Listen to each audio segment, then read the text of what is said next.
Hey everyone, this is Uri for Guerrilla Poker, and in this video I'm going to be covering part 10 of the Doug versus Daniel high stakes poker feud. Coming into this match, things were neck and neck, almost dead even, and we're actually making progress through the match. I think we're around 5,000 hands through, so 20% of the way through and still neck and neck. Very, very interesting to watch. I picked just a few of the hands that I thought would be more interesting to talk about. So without further ado, let's dive into the action and I'll show you guys the hands and give you my 2 cents on them. Hand number 1 is on this table on the right. Daniel 3-bet pre-flop. We got the King Deuce Deuce 2-tone. He made his small flop c-bet, which he does all the time in 3-bet pots. And we've talked about how when the board comes really, really bricky, you get to just push the other guy around with your whole range, which Daniel does. Gets the ace of clubs turn, and we'll pick off the action from here. So Daniel makes a 75% turn bet, and this is already kind of interesting because the board is deuce, deuce, king, ace. Neither player really has a deuce, and any ace you have is chopping with any ace the other player has. So on the surface, with how Daniel's been playing and all the small turn bets he's been throwing around, I wouldn't have been surprised to see a small turn bet. A big turn bet for value is going to be an ace or better. For sure, stuff like ace king, pocket kings, pocket aces, ace deuce are all going to be in there. But all of those have some kind of removal effects that make them tempting to check. Imagine you have ace king here, it's tempting to check. Aces is tempting to check. So this is a bit surprising. It's kind of tough to figure out how Daniel's approaching this spot exactly. Bluffs, we'd expect, gut shots, whether it's queen jack or 4-5, and flush draws. And you could also just bet hands like ace 10 as kind of a merged bet where you do get called by worse, so you're getting some value, you're charging the draws. And potentially even shove the river where you're just free rolling to get Doug to maybe fold a chop sometimes. So Daniel bets a turn. Like I said, kind of imagining the range, this is really, really important for river play. And then we get the 4 of hearts. And when we think of Daniel's turn barreling range, we said flush draws and gut shots. Well, on the river, he's going to have a bunch of flushes. Presumably, most of the gut shots will keep bluffing. And it's not really clear what he's going to be doing with a hand. If he has ace queen or ace king, will he think those are still good enough to go with or not? Will he throw in a block bet? Will he throw in a check? But we have a pretty quick shove. And Doug makes a snap call with Doug having the second nut flush and Daniel having jack 4 of clubs. So I want to talk about I guess Doug's play is very straightforward. Nice of him not to slow roll Daniel. But Daniel's play, pre-flop seems fine. Flop is fine. Turn, I think bluffing with a hand like jack 4 of clubs is a little bit spewy, considering the board. But it's not completely straightforward that it's spewy. When you're ranking bluffs on a king deuce deuce ace board, spades would be the worst hands to bluff with because you block Doug's backdoor flush draws. If I saw jack 4 of spades, I'd be like, no, this is really bad. Jack 4 of clubs, you would prefer something like jack 4 of diamonds, where the 4 of diamonds blocks Doug from having ace 4 of diamonds. So that's a slightly better one if you're gonna bluff with trash. Here I'm just theoretically ranking trash for you guys because, if Daniel is digging this far deep into jack 4, obviously he's going to have tons and tons of hands like these. The only thing I can come up with for what Daniel was thinking when picking this hand is, how I was saying he could have a low gut shot or a high gut shot. Well, here he's got a bit of both worlds, and this is going to be a pretty nice hand to bluff. Whether the river hits high gut shots like a 10 queen jack, or it hits low gut shots like a 3-4-5, you'll have a hand that's kind of nice to bluff and maybe nicer to bluff than something like a busted flush draw. So I think the logic is something like that. Personally, I'd expect this to be a bit too spewy. It's just not doing well enough. You have enough of these type of hands, but more than that, there are some kind of negative interactions where when you hold the 4 of clubs, Doug is less likely to have pocket fours on a turn, and you really want him to have pocket fours. And that's a lot of the reason why bluffing with queen jack and queen 10 and jack 10 is going to probably work out a bit better than this hand. So kind of spewy turn bluff, but to be honest, I kind of like it. Fits with Negreanu's image of, you hear things throughout the challenge like the guy's not bluffing enough. Well, guys, he is bluffing more than enough in this hand. River 4 of hearts ripping it in 100% okay. Pair of fours is never ever going to win you any money. You don't get here with that many bluffs once the flush gets there. So I think river is a perfectly fine play. And yeah, just kind of ran bad in a way. If you think about it, any non-heart river is probably ripping it in and getting a snap fold from Doug. So, really nice play by Daniel. Again, not the most technically accurate, but much more important than being the most technically accurate with plays is, not giving away to the other guy that you're not capable of bluffing or you're not capable of calling. So even if this is in theory or in practice losing a few big blinds as specifically the turn bluff, I'm still happy for Daniel to see this, and he's definitely closing the skill gap by having these kind of plays in his arsenal, as long as he's not doing them too often, because like I said, this is definitely a bit out there. Okay, so our next hand is a 3-bet pot where Doug 3-bets on a left table. Flop came 8-4-5 rainbow, and Doug fires out his 66% bet. It's a very good bet size for these kind of low boards.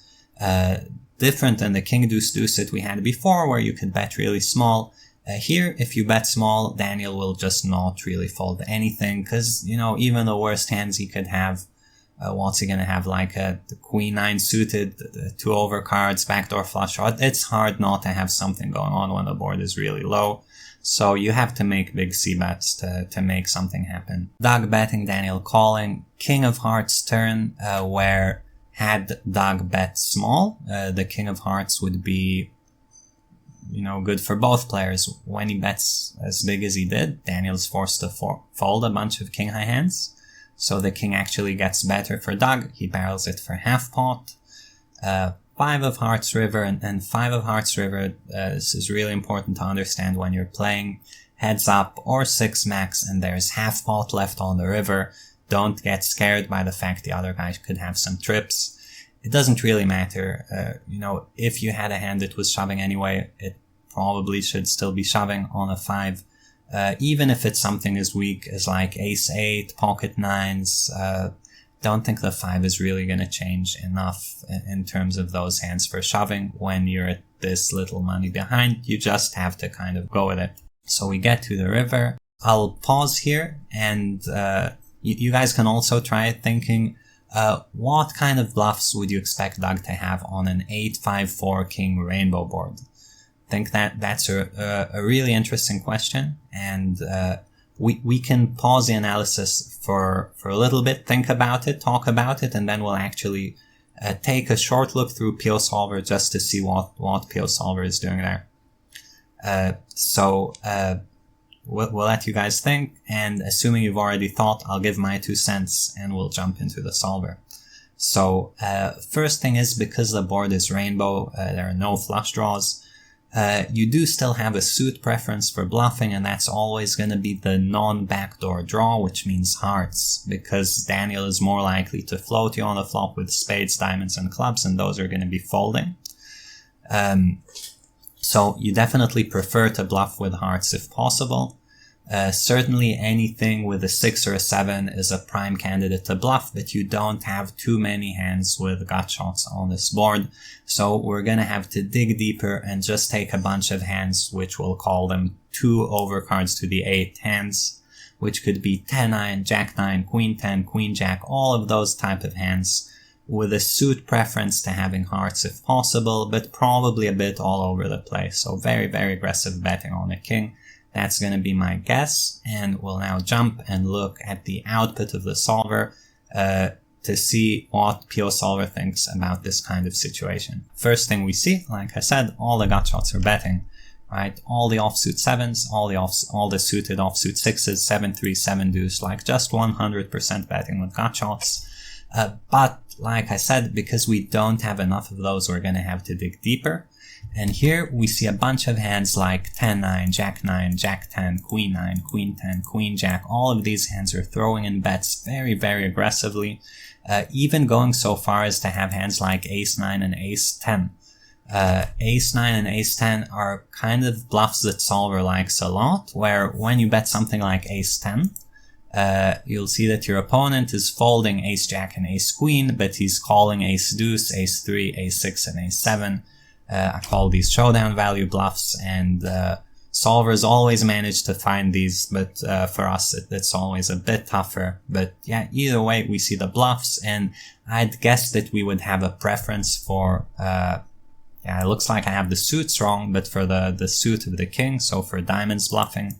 And we can see that as far as diamonds, all the suited diamonds are bluffing, where if you compare to hearts, it's definitely a bit less. 10-9 of hearts and Queen-10 of hearts will not always bluff, while with diamonds, anything unpaired is bluffing at a higher frequency. But these are kind of small nuances, because really kind of everything is bluffing. But they're kind of important to understand, and they are real nuances where, you know, diamonds will be bluffing a bit more. They are doing slightly better than the non-diamond hands.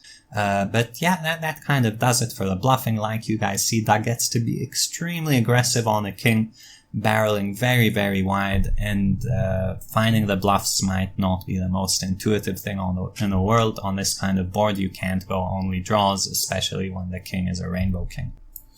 So, with that out of the way, hopefully some of you guys managed to guess the range correctly, and if not, we all learned something new. So, we get to the river 5, which goes check, check, and Doug shows pocket 6s, Daniel shows pocket 7s. Since we have the solver solution, I can tell you guys this hand was played fine by both. You could have sometimes some other actions with the hands where 6s could sometimes check the flop. It could sometimes shove the river, believe it or not, and 7s might be folding turns sometimes.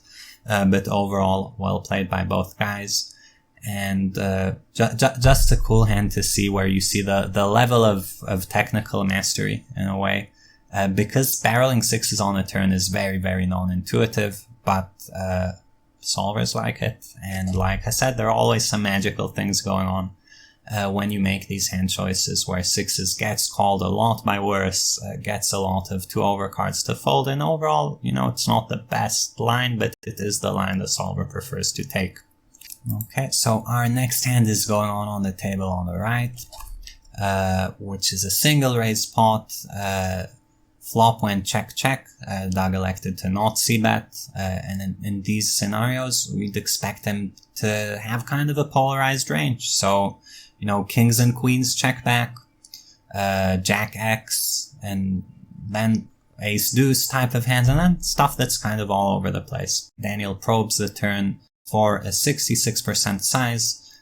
We get to the river queen. Daniel probes again and faces this big ass raise from Doug, and again, really interesting to put yourself in both players' shoes and think about ranges where Daniel's range to bet twice is most likely going to be some kind of top pair hand, say something like ace 10, ace 9, and Doug to raise the river. What kind of hands would he need to have for value? Well, probably 2 pair would be good enough, certainly something like queen jack, pocket queens, king 10, maybe something like queen 4, queen 5, or jack 5 that he waited a bit, ace 5 that he waited a bit with would do as well.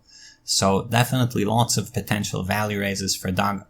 And a lot of Daniel's range is just going to be in a tough decision where he's going to have to make bluff catching decisions, right? Is Doug bluffing or not?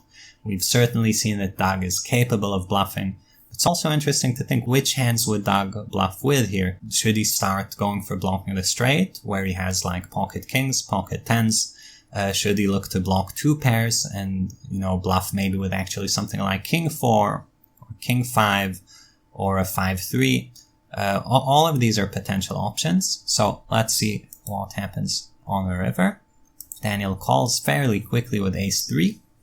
and Doug shows up with pocket kings. You can kind of see what's going on here, where Daniel, I think, makes kind of a loose 2-barrel with ace-3. I think he might be putting in a little bit too much money for his hand given the way the board ran out, but not the end of the world. Doug, when he faces the second big bet, realizes, Daniel's gonna have an ace or better for value, so his pocket kings are no longer this high pair that they used to be. Quickly adjusts and realizes that, now the kings are mostly 2 blockers. They're not doing a lot more than that, and decides to put in a raise, blocking king 10. On blocking, presumably Daniel's bluffs, because people generally don't bluff with king highs, so definitely not a bad choice to bluff raise with. Snapped off by Daniel with the ace-3, presumably because the 3 blocks the 3 deuce straight. I don't really know why you'd call this specific hand, but of course you need to call it sometimes, so definitely nothing wrong with this. And maybe Daniel has some kind of read, making the decision a lot easier, because for me it would definitely be a pretty tough decision. A lot of people don't really have the bluff raises in Doug's shoes, so I think really cool hand, well played by both. And this is part of what's going on in poker that's really, really important, is recognizing what's the actual value of your hand, where very often something like kings, where you check back ace jack 4 and face a probe on a 5 and you're like super happy about your hand, but then you face this big bet on a queen and you just realize the pair is no longer any good, and really shift what you're thinking about the hand from being like an easy call to being more like a fold, raise, call, every decision close type of hand. For our last hand of the video, we'll be looking at this hand on the right table. Single raise pot. Doug checked back the jack 7-8 two-tone board, bet on the turn jack, and then bets again on the river 4, where here presumably his range is, for sure 9s, 10s, jack X, probably a decent amount of good 8s could go for this kind of lines, like a king 8, queen 8, just go bet once it's checked to him twice. So very, very wide value range. Bluffs, of course, could be anything. You could have the 3 deuce of diamonds, the queen 5 of diamonds, whatever. All the bluffs are on the table. And let's get back into the action. Okay, small raise by Daniel and a snap call by Doug. Daniel shows king of spades, 9 of hearts, which, if we're going back to how is this hand played, check calling the turn perfectly fine with king high plus a gut shot. And on the river, you can call or fold your king 9, or raise. I think all the options are on the table. And again, we're seeing that Daniel has some moves and is definitely capable of turning stuff into a bluff. But yeah, runs into Doug with a straight. So Doug has a very, very easy decision in terms of not folding. And Doug's only question is, do I ever shove something like 6-5? And, very often you'd say, well, you have the second nut straight. How can you not consider shoving? But guys, look at this board, and if you count combos, there are 16 combos of 10-9. There's every jack 8, every jack 7. There's pocket 4s for Daniel. There are hands like jack 4.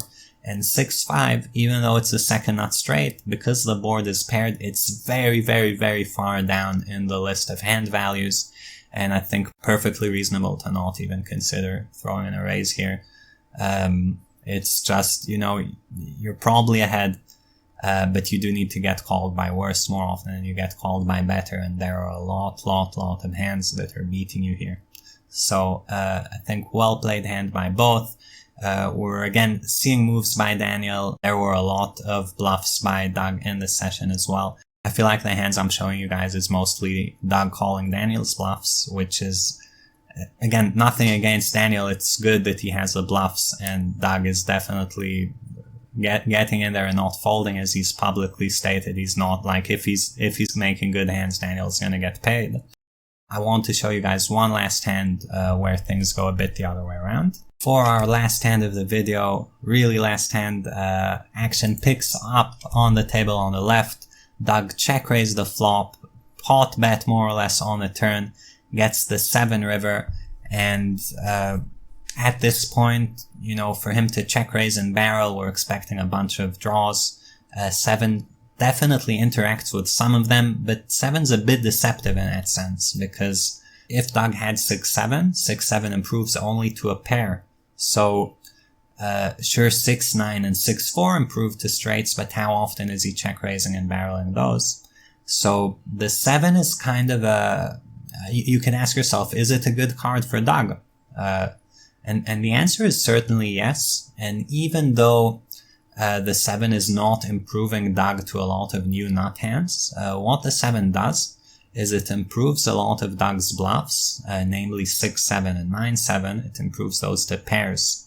And when a lot of bluffs improve to pairs, you just kind of get to bluff with most everything else that you have. So 7's definitely a card on which Doug gets to fire a lot of his bluffs. Good for him in that sense. If something like 6-7 has to check the river and gonna have a tough decision. But yeah, Doug fires with a 10-9, gets snapped off by Daniel with Queen 5. Daniel has really no decisions in this hand. Everything is like just call, call, call. You're never folding Queen 5. Doug with a, check raise is fine. Turn barrel, pretty loose. You have to be careful not to do these too much with a hand type like 10-9, because there are so many draws on a Queen 8-5. Personally, you might look to have a club in your hand when you're barreling, or like there are various ways to control your frequencies there. So feels a bit out of line, but nothing wrong with being a bit out of line. And certainly if you ask the solvers are always all over the place, and everything has its frequency in every strategy.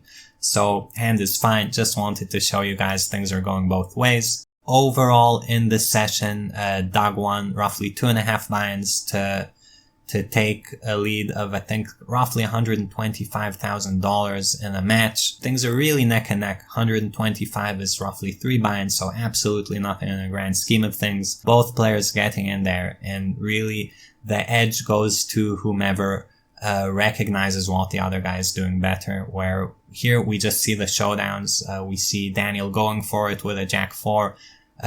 Is this good against Doug? Is Doug folding too much? Is Doug's 10-9 good against Daniel? We won't really know. Even me personally, if I have some kind of really strong opinion about what's going on, I wouldn't want to spoil it for these guys with my analysis of frequencies. But definitely both of these guys have studied and are working on their games, and we're seeing some really beautifully played poker here. Hope you guys enjoyed the video, and I'll see you next time.